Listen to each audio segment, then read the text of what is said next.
속보입니다. 조금 전에 민주당 원내대표 경선이 끝났습니다. 삼선 김병기 의원이 당선됐는데요. 서영교 의원과 접전을 벌인 끝에 과반 이상 득표를 통해서 당선이 됐다는 소식입니다. 이 내용 박진영 정치평론가와 함께 직접 알아보겠습니다. 박진영 평론가 안녕하십니까? 네, 안녕하세요. 박진영입니다. 자, 조금 전에 이제 선거가 끝이 났습니다. 네, 김병기 의원이 원내대표 당선될 걸로 예상을 하셨습니까? 그거 당연히 예측했겠죠. 네. 예. 자, 그런 것이고. 제가 농담삼아 그런 이야기 잘 하는데요. 선거는 선거한다고 하는 순간 이미 결정나 있습니다. 네.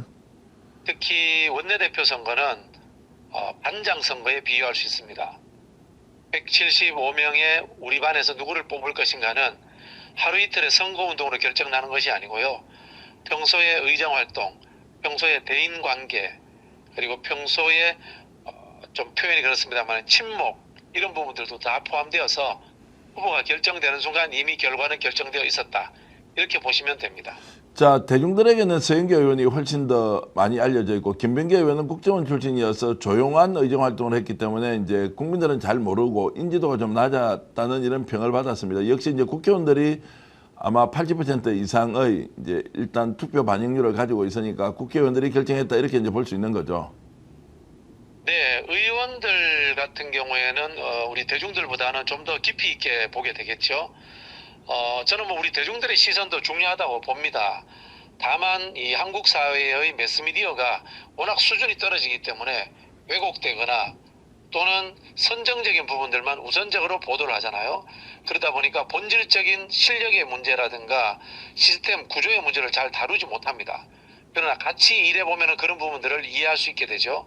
물론 뭐 서영교 의원도 굉장히 훌륭합니다만은 김병기 의원이 지난 총선 과정에서 역할들 조율하고 조정하고 그다음에 낙선자들을 위로하고 또 그분들을 또 포용하는 과정들에서 굉장히 훌륭한 리더십을 보여줬거든요. 그런 측면에서 김병기 의원의 당선은 이미 예견되었다. 저는 이렇게 생각합니다. 자, 그러면 이제 이재명 정부를 어떻게 이제 집권 여당으로서 지원할 것인가 이 문제가 하나 있을 테고, 두 번째는 이제 야당 국힘과 어떤 관계 설정을 하고 또 협치를 해야 될 대목이 있을 것인데, 이 부분에서도 서영교 의원에 비해서 김병기 의원이 잘할 것이다라고 이제 국회의원들 또는 20%의 당원들이 이제 선택한 것이다라고 이제 볼 수 있는 것입니다. 자, 그러면 이재명 대통령과의 관계는 이제 어떤 식으로 집권 여당이 좀 지원을 할 것이다 이렇게 구체적으로 좀 예상을 해줄 수 있습니까? 저는 드러나게 당정 협의를 통해서 집권당이 거수기 역할을 하는 일은 없을 거라고 봅니다.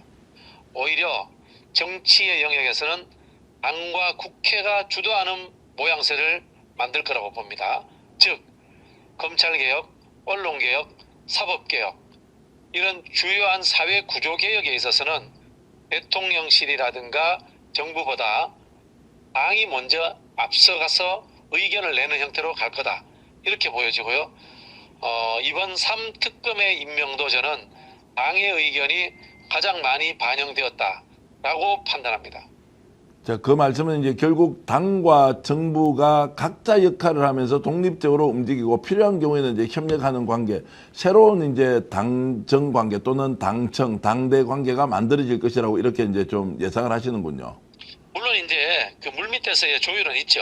네. 그러나 그게 윤석열 정부처럼 수준 이하로 수면 위로 드러나거나 청와대가 주도해서 당을 짓밟는 형태의 일은 절대 없을 것이다. 라는 겁니다. 자, 그러면 이제 국회가 그만큼 힘을 많이 갖는다고 하는데 지금 현재 이제 민주당 김병기 원내대표 체제에서 이제 국회에서 제대로 집권 여당을 하면서 국민의 신뢰를 회복할 수 있느냐 아니냐 이 부분은 어떻게 전망하십니까? 일단은 내란 특검을 당이 잘 서포트를 해야 됩니다. 그리고 국민들이 바라는 이른바 내란 종식과 사회 대개혁이 있습니다. 이 부분의 의제를 우선순위를 잘 정해야 돼요. 네. 제가 하나 감히 조언 드리자면은 1번부터 100번까지 개혁 입법 과제 이런 거 정할 필요도 있습니다. 그렇게 해서 성과를 내는 당이 되어야 된다. 이 말씀 드리고 싶고요. 아마 그렇게 하실 거라고 예측합니다. 네. 네. 자, 서영교 의원도 이제 이번에 경쟁을 했지만 혹시라도 법사위원장, 차기 법사위원장 맡을 가능성이 있다라는 얘기가 흘러나오는데 그런 기회가 있으면 서영교 위원장이 맡겠습니까? 아니면 뭐 과거에도 행안위원장 했으니까 위원장 맡지 않겠다. 뭐 어떨 것 같습니까? 전망하실 수 있나요? 글쎄요, 그 부분은 제가 잘 모르겠습니다만은 저는 관행대로 할 것이다라고 봅니다. 네. 사실 법사위원장을 2년을 하거든요. 네. 보통 그런 부분이 있기 때문에 지금 정청래 위원장의 자녀 임기를 승계해서 할 수도 있습니다. 현재 이제 서영교 의원이 법사위 위원이기 때문에요. 네. 그렇습니다만은 저는 이 부분은 아마도 상임위원장을 하지 않은 분이 하지 않을까라고 조심스럽게 짐작을 합니다. 그런데 이 부분은 결국은 법사위 문제는 여당의 입법 추진력을 얼마나 속도감 있게 끌고 가느냐는 문제이기 때문에 단지 원내대표와 법사위원장이 될 사람이 결정하는 것이 아니라 당대표가 같이 결정해야 될 사안이다. 네, 그렇게 예. 봅니다. 자, 그럼 이제 전당대회도 지금 일정이 잡혔습니까, 민주당은? 전당대회 민주당은 8월 달에 하는 걸로 알고 있습니다. 자, 그렇게 이제 예상을 하고 있는데, 그럼 이제 원내대표가 뽑혔으면 말 그대로 집권여당의 이제 대표를 뽑아야 하는데, 출마 후보로 지금 나오는 사람들이 자, 정청래 법사위원장, 그리고 박찬대 원내대표 이런 분들이 거론되고 있더라고요. 이 외에도 지금 혹시 하마평에 오르는 분들이 있나요? 글쎄요, 저도 모르겠습니다. 뭐 중진 의원들 중에 나오려고 하는 분들이 있지 않을까 싶은데요. 제가 감히 조언을 드리자면은 누가 더 친명인가라는 경쟁을 하지 않았으면 좋겠습니다. 예. 이재명 대통령 체제에서는 모두가 친명입니다. 그래서 저는 개혁을 좀 더 속도감 있게 할 것인가, 네. 아니면 개혁을 좀 더 통합적으로 할 것인가, 이른바 개혁파인가, 실용파인가, 뭐 이런 노선과 그다음에 정치 행태의 차이점으로 구별이 되었으면 좋겠다라는 바람을 전달하고 싶습니다. 자, 그 과정에서 이제 국회가 굉장히 국민들에게 신뢰받는 국가기관으로 거듭날 수 있는 계기도 집권 여당이 어떻게 하느냐에 따라서 달려있다 이렇게 볼 수도 있는 거죠. 네, 특히 집권 여당이 양면성을 가져야 됩니다. 국회의 일원으로서는 우리 당이 배출한 대통령이지만 행정부를 분명히 감시하고 견제해야 됩니다. 그런 역할이 있고요.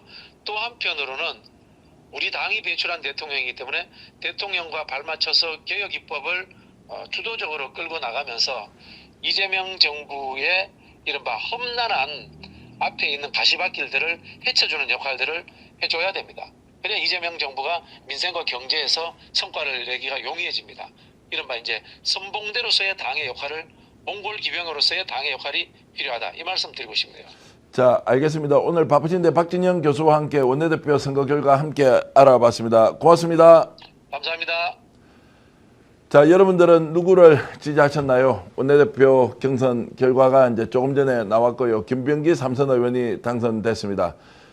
이재명 정부를 성공시키기 위해서 어떻게 집권 여당이 역할을 해야 하느냐, 또 국회의 원래 기능을 어떻게 회복하고 국힘과 협치 가능한 영역 어디까지 만들어낼 것인지, 그 중차대한 숙제가 이제 김병기 원내대표에게 남겨져 있습니다. 지금까지 속보 전해드렸습니다.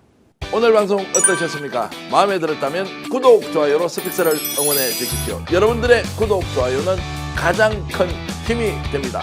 스픽스 구독, 좋아요.